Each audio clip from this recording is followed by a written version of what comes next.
Hey guys, welcome to Comics Illustrated. I am your host Randy Siplon, and I've had some requests to do a tutorial on my process for doing sketch cards. So I decided to film a little tutorial here, and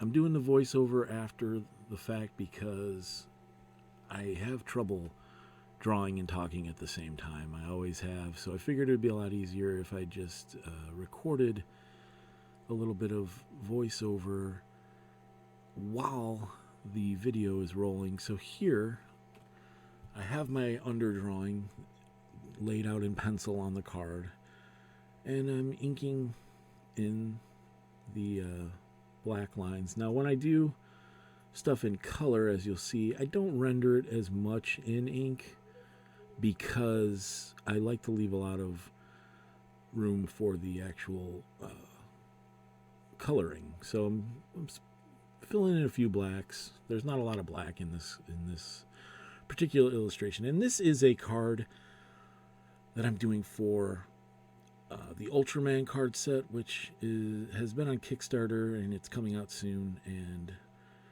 so you see here I am using markers to put in the base colors.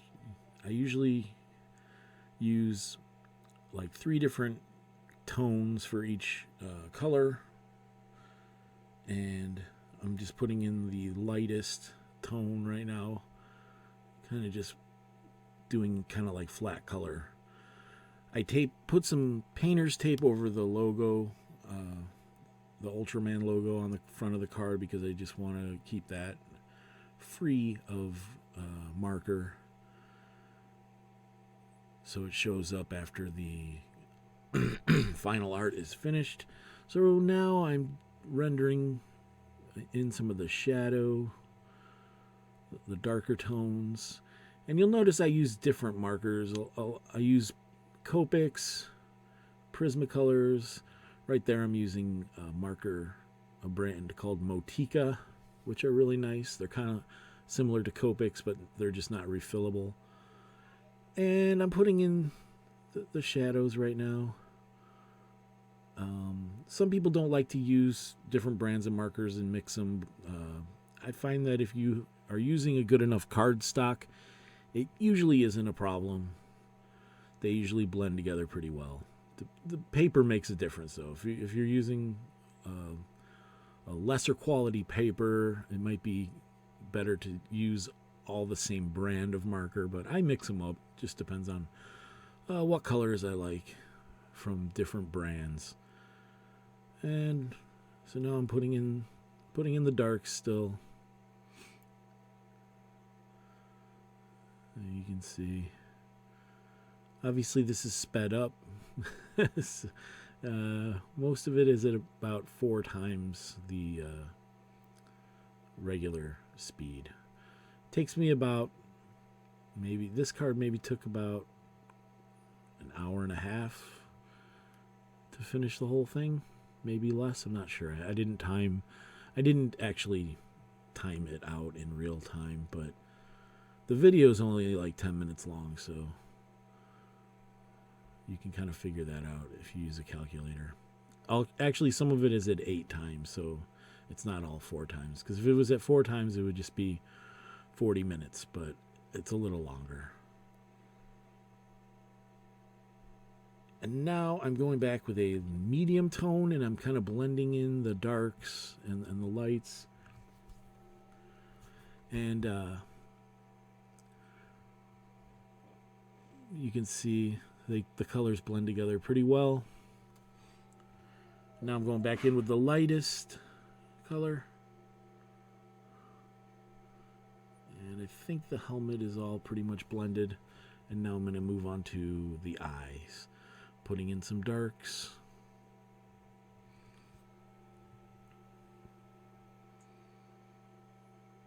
And obviously while I'm doing this, I have photo reference out that I'm checking and looking at. Pretty much everything I do, I use photo reference for. Especially stuff like this that is base. You're wanting to capture a likeness or make it accurate to the TV show Ultraman from the 1960s. If you're not familiar with it, it's an old Japanese science fiction series that has a big fan following. He's like a superhero that grows big and fights like Japanese monsters, kaiju. Rendering in the background, blending right now, and it's starting to come together. Next step, I think, I get the Copic Airbrush system out, and there I just showed the ink. I had to refill one of my markers, and I'm just spraying in some airbrush effects it helps kind of blend everything together. I like the Copic Airbrush. I don't think a lot of people really use it, but I wouldn't use it to color in an entire piece, but just to add a little bit of it helps to blend stuff a little bit. Now I'm going in and doing the highlights with the white color pencil. Majority of my illustrations and sketch cards, I only use white color pencil. I usually render stuff out mostly in marker and then just kind of add highlights in. But lately I've been messing around a little bit and using darker color pencil to add shadows here and there. And I think I do it in this piece. But I'm still rendering out the highlights.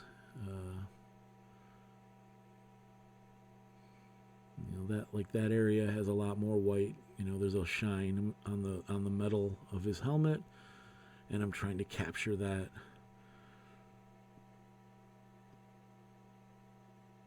There's another highlight above the eye that I'm putting in right now. And I'm just kind of looking at the reference and making sure it's fairly accurate. It's not 100% photo accurate. I do some artistic interpretation as well. So yeah, we're just adding in a little more highlights here and there. And it's looking pretty good. Now I go to do, what am I doing here? The eye, I'm putting some highlights in the eyes. And then I decided, I think right here, that I think this is it. Well, maybe not. I think, yeah, there we go. It needed a little more dark. So I used a gray color pencil, and I'm kind of just adding some shadow, putting some under the eye and on the eyes a little bit to kind of create a little more depth as per the reference. They're adding more shadow there on the eye, giving a little more depth to it. Of course, I have trouble keeping the card on screen here. I'm like going lower and lower. I need to do a better job of keeping it in the middle. There we go. I move it up a little bit so you can see it. Now I'm adding highlights to the eyes and just kind of blending it out. Yeah, it's looking good. What's next? Oh, more highlights.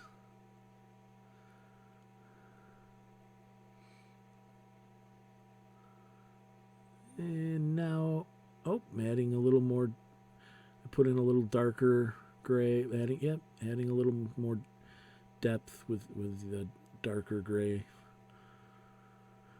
till I get it to the point where I like it. And then now this is the final step. I'm adding in